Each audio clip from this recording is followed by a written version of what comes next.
Well, the Buckeyes beat Indiana. Still some work to do to get into that Big Ten championship game. And how about the Huskers going bowling? Plus, we had some nail biters this weekend.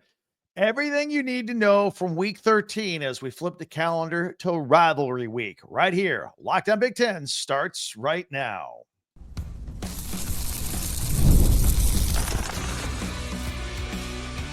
You are Locked On Big Ten, your daily podcast on the Big Ten Conference. Part of the Locked On Podcast Network, your team every day. Welcome to Locked On Big Ten. I'm Craig Sheeman, 40 years as a sports talk show host and play-by-play announcer. And I want to thank you for making us your first listen each and every day. We're free and available wherever you get your podcasts and on YouTube, part of the Locked On Podcast Network. Your team every day. Today's episode is brought to you by FanDuel. Place your first $5 bet, and you'll get started with 150 in bonus bets guaranteed. Visit FanDuel.com and get started today.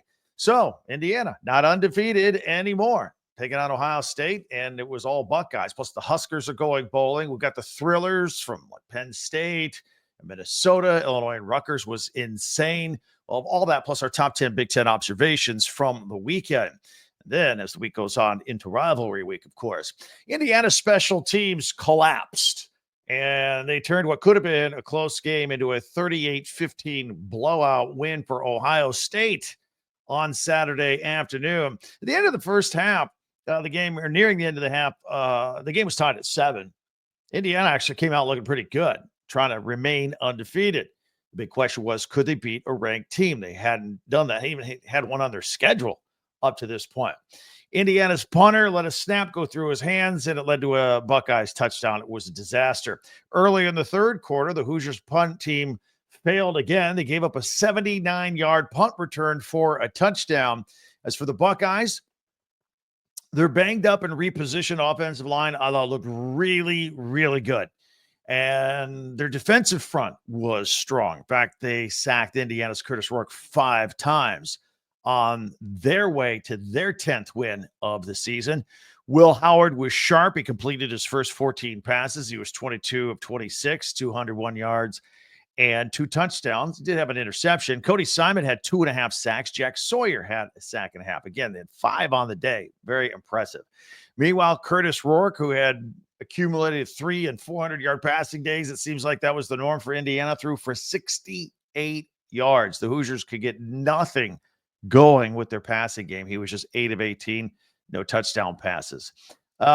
Indiana now suffers its first loss of the season. They're still 10-1, still looks good, but Ohio State has beaten them 30 straight times. The last time Indiana won was in 1988. Now, moving forward, if Ohio State beats Michigan on Saturday, and it will clinch a spot in the Big Ten championship game versus Oregon. But they still have to win this game against Michigan on Saturday. Otherwise, they would have 2 losses, and then Penn State and Indiana would actually move ahead of them, assuming they win out. So, like, if Ohio State loses and Penn State wins at home to Maryland, Penn State will go to the title game. If Ohio State loses to Michigan and Penn State suffers a loss to Maryland and IU beats Purdue, then IU can still go to the Big Ten championship game as a 1-loss team. Again, that's if Ohio State loses to Michigan. More interesting to be see how far Indiana falls on Tuesday night in the latest college football poll. They've been number 5 all season long. Typically, teams don't get punished too badly if they lose to teams, if they're both top 10 teams, both top 5 teams, and they lose to another team in the top 5 or top 10, respectively. So we'll see how far they fall. I know when the AP poll came out on Sunday, they fell from 5th to 10th. Pretty good jump, but they're still inside, or pretty good drop, I should say, but they're still inside the top 12. And so far, the college football poll and the AP poll have matched regarding their thoughts on Indiana. So they could still be in the mix for a playoff situation. So we'll keep an eye on that for sure. And also helping out the Hoosiers this weekend, of course, were losses by number 7 Alabama to Oklahoma. That was embarrassing. And number 9 Ole Miss to Florida. Definitely helping Indiana's case to remain in the playoff chase. So it's going to be a close shave for the Hoosiers to remain, but we'll see.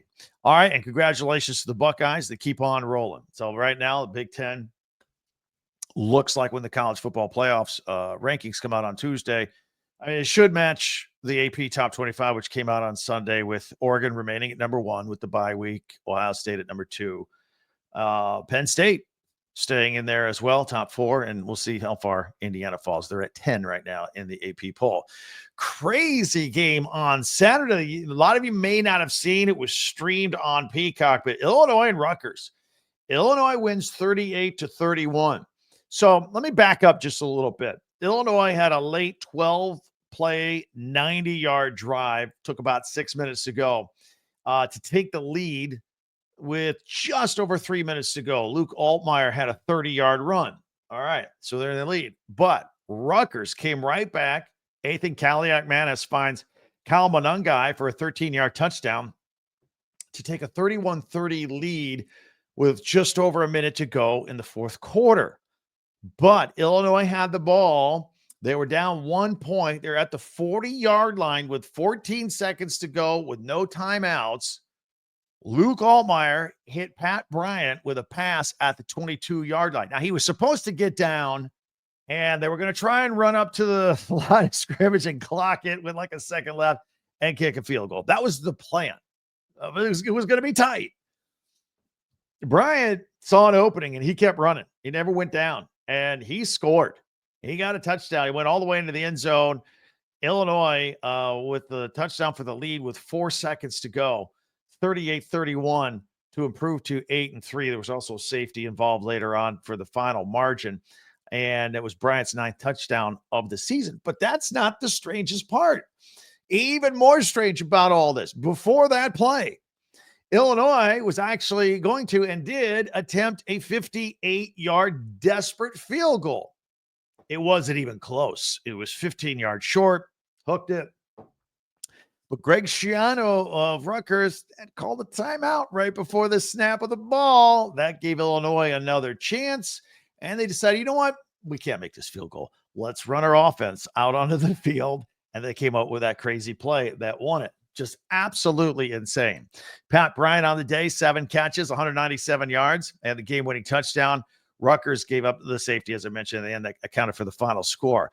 Rutgers running back Kyle Monungai did rush for over his 3,000th career yard in the game. He had 122 on the ground. He was the leading rusher in the Big Ten yesterday, or last year, I should say. Meanwhile, Iowa, they win at Maryland 29-13. Iowa improves to 7-4. Maryland falls to 4-7. Jackson Stratton played quarterback. Cade McNamara, a no-go, still problems with the concussion. And Stratton's a walk-on transfer from Colorado State. He was 10-14 for 76 yards. That's what Iowa quarterbacks do. Caleb Johnson scored his 21st touchdown of the season. That is a school record at Iowa. He had a career-high 35 carries and 164 yards in this game. Kamari Moulton getting in on the action with a 68-yard touchdown run, 114 on the day. And Drew Stevens pitched in 5 field goals along the way. Long ones, too, 54, 50, and 49 yards were 3 of the 5. This was Kirk Ferentz's 203rd win as the Iowa head coach. Only Woody Hayes has more with 205. By the way, Maryland's Billy Edwards Jr. has had a pretty good season for Maryland. Left the game with an injury. Iowa hosts Nebraska next week. Well, more on Nebraska in a second. Maryland is at Penn State. And if you missed it Friday night, of course, Michigan State, they beat Purdue 24-17. Michigan State needs a win next week to be bowl eligible. Rutgers, they got Rutgers at home. That's who Michigan State has to play. This will be a great accomplishment for Jonathan Smith in his first year as head coach at Michigan State as he's rebuilding this program before our very eyes. Aiden Childs had a couple of touchdown passes, and they had a 3-touchdown lead at this point. The Boilers made it close, but Purdue 1-10, 0-8 in the Big Ten. They, of course, face an angry Indiana team next week. All right, so lots going on we'll get to in just a second. I would like to ask, if you haven't yet, please subscribe. Just hit the subscribe button. It is free. Always will be free. Doesn't require any information. It's a click of a button. And then you and I, we are in the Big Ten loop together as we put out podcasts every single day here on Locked On Big Ten. You'll be getting the latest episode as soon as it's available each and every day. Also, don't forget to check out our website, talkbig10.com. where all of our podcasts go chronologically, and we group them by schools. If you just want to see us talking about your favorite team, there are also links there if you want.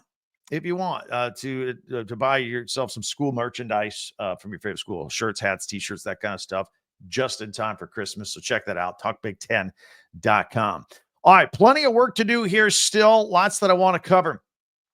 We'll talk about Penn State's nail-biter at Minnesota over the weekend as well. And the Huskers finally bowl eligible. We'll talk about that. And the Badgers may have themselves their quarterback of the future. I will tell you all about that. That's coming up next here as we continue on Locked On Big Ten. FanDuel makes the excitement of watching games even more exciting. You can tackle NFL action with FanDuel, America's #1 sportsbook, because right now new customers can bet $5 and get $150 in bonus bets if you win. The FanDuel Sportsbook app gives you everything you need to place live bets on the NFL all in one place. Live betting, pre-betting, whatever you want, it's all right there. If you get a hunch in the middle of the game, though, you can check out the latest stats, scores, and even place more bets all in the same place. Just visit FanDuel.com and join today. You'll get started with $150 in bonus bets if you win your first $5 bet. That's FanDuel.com. Never waste a hunch. Make every moment more with FanDuel, the official sportsbook partner of the NFL. Monday Night Football tonight, Ravens and Chargers, Harbaugh, John versus Jim. Ravens are 2.5-point favorites on the road. I'm not so sure about the point spread. I do like the under on 50.5 under. I think there'll be a little bit of defense play on this. Anyway, you can do stuff like that at FanDuel.com. FanDuel, an official sportsbook partner of the NFL. Thank you for making Locked On Big Ten your first listen every day. You everydayers especially, thank you. Meanwhile, be sure to subscribe on YouTube, share, follow, and like Locked On Big Ten, your team every day. And don't forget our website, talkbig10.com. So Penn State hanging in there with everybody, right, with their one loss. Trying to avoid that second loss. They had a tough battle at Minnesota this weekend. They hold on to win 26-25. Minnesota's been scrappy. I have to tell you, that was a good football team. Drew Aller passed for 244 yards and a touchdown. It ran for a touchdown. Got a late fourth down conversion to seal the win on the road. Actually, a lot of fourth down conversions there in the fourth quarter.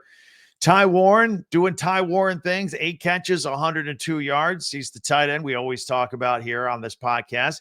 But it was a late fake punt by Penn State that tilted the close game in Penn State's favor. Very gutsy play. It was there. They got it, and it kind of broke Minnesota. Minnesota's Max Brosmer saw his streak of 207 passes without an interception come to an end. Dominic DeLuca got that pick and returned to 29 yards. Derek LeCaptain blocked a punt that led to the Gophers. They were on a roll early on, including that play. They led 10-0 in this game. It was upset special, upset alert, whatever you want to call it, but Penn State was able to overcome. But Minnesota played a really good game. So Penn State finishes at home against Maryland. If they get some help from Michigan over Ohio State, they can sneak into the Big Ten title game versus Oregon. If Penn State beats Maryland and Michigan beats Ohio State, it'll be Penn State taking on Oregon in the Big Ten championship game. The Gophers play at Wisconsin for the Paul Bunyan Axe on the final weekend of the regular season. Michigan, speaking of them, they hosted Northwestern. They won 50-6. Michigan is now 6-5, so they are bowl eligible after a year in which they have struggled mightily. Caleb Mullings rushed for a career-high 3 touchdowns, and Amir Hill had a diving interception to set up their first score. Pretty cool play. A couple of Northwestern field goals brought them to within 10-6, but that's it. Michigan scored 40 unanswered points at that point. Davis Warren had career highs for 26 completions and 35 attempts. Plus, he had 195 passing yards. That was the second highest of his career. He had a touchdown and an interception. Michigan's defense, again, holding the Wildcats without a touchdown, holding them to 10 yards rushing, and had 6 sacks. Josiah Stewart had 2 sacks, by the way. Interesting here. I'm just, Northwestern has played back-to-back Ohio State and Michigan. Michigan really laid it on. And it's kind of hard to compare to see where they are, but maybe Maybe Michigan, let's say that Michigan, they beat Northwestern worse than Ohio State beat them last week. If you want to do the math here, Michigan just beat Northwestern by 44 points. The week before, Ohio State only beat them by 24. I only mention this because maybe Michigan's starting to put some things together where this could be a decent game. Earlier in the year, it didn't look like it was going to be that good of a game coming up this weekend with Ohio State and Michigan. Maybe. I'm just throwing it out there for food for thought. Don't take it too seriously.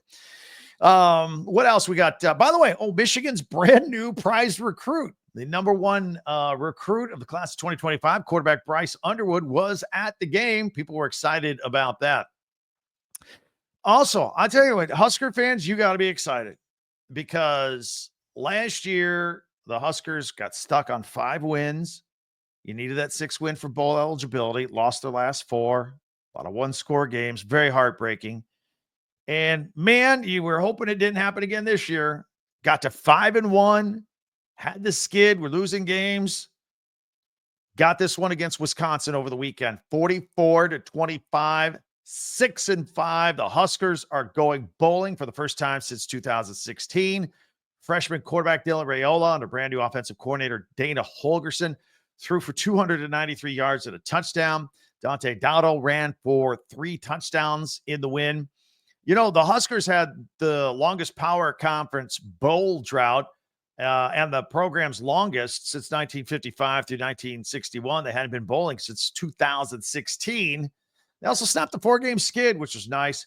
And they beat the Badgers for the first time in 11 meetings. So a lot of streaks ending here for the Huskers, the bad ones, the ones they don't want to think about too much. And they picked up the Freedom Trophy as well, another one of those trophy games. Nebraska's Emmett Johnson rushed 16 times for 113 yards in this game. Meanwhile, Wisconsin's reeling a bit. They've lost 4 straight. Braden Locke threw for 292 yards and 3 touchdowns, but he was picked off in the 4th quarter. The Badgers will need to beat Minnesota in the Battle of the Ball, Paul Bunyan Axe Trophy, to avoid their first losing season since 2001 and end their 22-year bowl streak. Nebraska closes out at Iowa on Friday night. Now, I do have some good news for the Badgers. On the recruiting front, we did podcast this past week that it was very, especially coming off the Oregon game, it was very apparent, Luke Fickell has not got quarterback right. He fired Phil Longo as offensive coordinator. They had Tanner Mordecai last year transfer in. He was not the right guy to run what they wanted to run. This year, Tyler Van Dyke blew out his knee in the Alabama game. They had Braden Locke, not working out. He missed a lot of open guys that they could have beat Oregon. They could have beat number 1 Oregon if they had better quarterback play. Well, they got some news on the recruiting front. They got a little bit lucky here because it's late in the game. Carter Smith, he's a 4-star from Southwest Florida, and he was going to Michigan. But when Michigan started flirting with Bryce Underwood, he decommitted a couple weeks ago. He was looking at Florida State and some other schools for a while. He's coming to Wisconsin, he announced. Of course, signing day starts December 4th, but that's great news, I think, for the Wisconsin Badgers. We'll have more on that on tomorrow's podcast. And Saturday night, if you didn't stay up late, it was the crosstown rival of Los Angeles. USC was at UCLA, and USC down in the 4th quarter came back to win this game 19-13 to go 6-5. Lincoln Riley and his crew are bowl eligible, although I think they had even higher expectations than that. A frustrating season is winding down for UCLA, even though they had a 3-game winning streak snapped a couple of weeks ago. So they trailed this game in the 4th quarter. USC did. Jade Maeva found Jacoby Lane for 4-yard touchdown midway through the 4th. Michael Lance kicked 4 field goals in the game, and the Trojans won the 94th meeting between these in the crosstown showdown. USC had a tough week also. I don't know if you know this. They had 27 players and staff out with the flu this past week.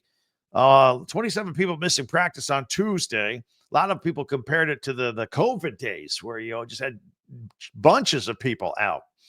So the Trojans still have their annual rivalry game with Notre Dame at the Coliseum this week. UCLA closes out at home versus Fresno State. All right, you know what we do? That was pretty busy, right? We got week 13, put it all together, and I will come up with my top 10 Big Ten observations of the week. We do that every Monday on this podcast coming up a big weekend. That's coming up in 1 minute. We'll see if my list matches yours here on Locked On Big Ten. Game time.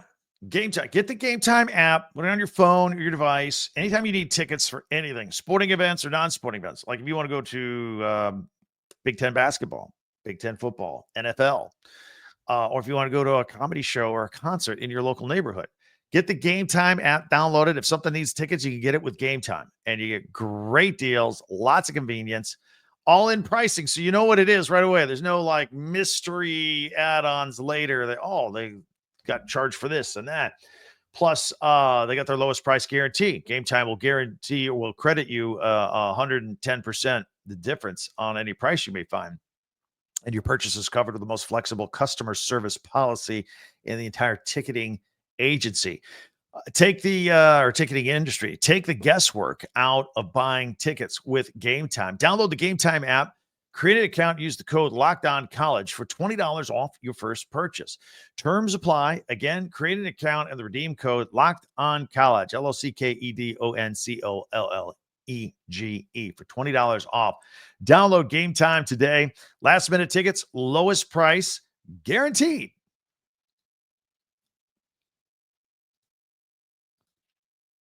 All right, it's time now for our top 10 Big Ten observations from the weekend. I'll share them with you here. We'll put them on the list. If you're audio only, I'll describe in detail, but they will be on screen here if you are checking us out on video.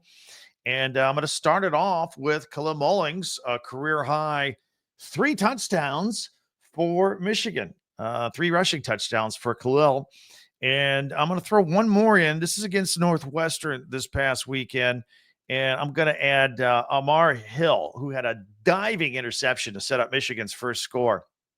Also, to talk about Michigan's defense, Josiah Stewart with 2 sacks in this game for the Wolverines. And now they've got the game coming up at Ohio State on Saturday. Here we go. Penn State, that fake punt against Minnesota. That game was nip and tuck.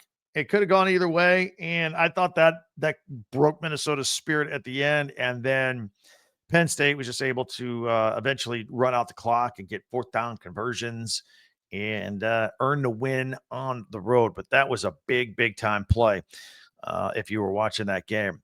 Meanwhile, I want to give a shout out to Iowa's Caleb Johnson, again, doing what he does. He's the bulk of the Iowa offense. Scored his 21st touchdown of the season. That is a school record at Iowa. Also a career high. They use him a lot now. But he actually had a career high 35 carries in this game over the weekend. Got 164 yards in that game. So good job by him. He's had a phenomenal season. Just number 6, I want to just put that Illinois Rutgers game in. Just all of it. 3 lead changes in the final 3 minutes was just remarkable, which leads me to the 5th thing I want to mention. Just Illinois' Pat Bryant and that game-winning touchdown. Just the situation. No timeouts. They were going to kick a field goal. He came in. He was supposed to go down. They were going to clock it, kick a field goal as they got closer, but he made a decision to go for it. If he doesn't get in, game's over. Ended up scoring on a long touchdown. Pretty gutsy play. And scored the game winner with 4 seconds to go. What a remarkable game that was. Meanwhile, shout out to the Ohio State defense as they sacked Indiana 5 times. Cody Simon, 2.5 sacks. Jack Sawyer, 1.5, as Ohio State keeps rolling and giving the Hoosiers their first loss of the season. And as long as we're talking about Ohio State, Caleb Downs with a back-breaking 79-yard punt return early in the 3rd quarter, just when Indiana was starting to think they could continue to hang around, and then that was pretty much it. That was the backbreaker. Caleb Downs, 79-yard punt return against Indiana. At number 2, Dante Dowdle with a career-high 3 touchdowns for him. Well, maybe that's not a career high. Khalil Mullings was a career high 3, but he did run for 3. He got 3 touchdowns for Nebraska in their win. And that leads us to number 1. They are bowl eligible. Going bowling for the first time since 2016. The Huskers had the longest power conference bowl drought and the program's longest drought since the mid-50s, early 60s. Incredible. There you have it. That's our top 10 Big Ten observations from the weekend. Does our list match yours? Let us know. If we left something out that should have got a mention, you can give us those. Hit us up with those comments at Twitter. Say, hey, you forgot this. So anyway, speaking of Twitter, you can reach out to me at Twitter or X at Talk Big Ten. Tomorrow we'll have Tuesday tweets. So if you got something good on there, send it tonight. We'll be good to go. And I'll include your tweets on Tuesday tweets on this podcast. Also, don't forget our website, talkbig10.com, where all of our podcasts go, plus links for your convenience. If you want to do some Christmas shopping and buy some merchandise from your favorite school, shirts, hats, t-shirts, pennants, all that kind of stuff, talkbig10.com. And always for free if you subscribe. Just click the subscribe button. It's free. And you can follow this podcast right now on your favorite podcast app, and you'll get the latest episode of Locked On Big Ten as soon as it becomes available each and every day. All right, tomorrow we're going to flip forward, look ahead to the weekend. Rivalry weekend is here. Obviously, we'll be looking at Michigan and Ohio State, plus our Tuesday tweets. We'll get into Notre Dame and USC before the week is over. Indiana, Purdue, all that stuff coming up throughout the week. Programming note, we're going to take Thanksgiving Day off. There will not be a Thursday podcast, but we'll have Monday through Wednesday. We'll have on Friday. We'll go live on Saturday like we always do. So I hope you have a wonderful Thanksgiving, and I hope you join us tomorrow too. We got all that coming up. So thanks for joining us here today for Locked On Big Ten. I'm Craig Sheeman. Talk to you next time.